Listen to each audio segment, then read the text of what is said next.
মাঝ আকাশে ফের বিমান বিভ্রাট। যান্ত্রিক ত্রুটির জেরে দিল্লিতে জরুরি অবতরণ করল ইন্ডিগোর একটি বিমান। উড়ানটিতে মোট 182 জন যাত্রী ছিলেন বলে জানা গিয়েছে, তবে প্রত্যেকেই সুরক্ষিত রয়েছেন।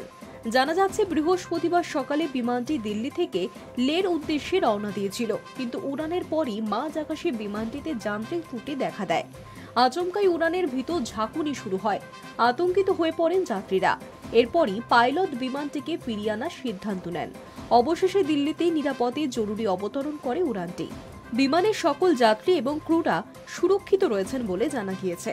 বলা বাহুল্য, পাইলটের তৎপরতায় বড়সড় বিপদের হাত থেকে রক্ষা পেয়েছে বিমানটি। যদিও ইন্ডিগোর তরফে এখনো পর্যন্ত এই বিষয়ে আনুষ্ঠানিকভাবে কোনো বিবৃতি জারি করা হয়নি।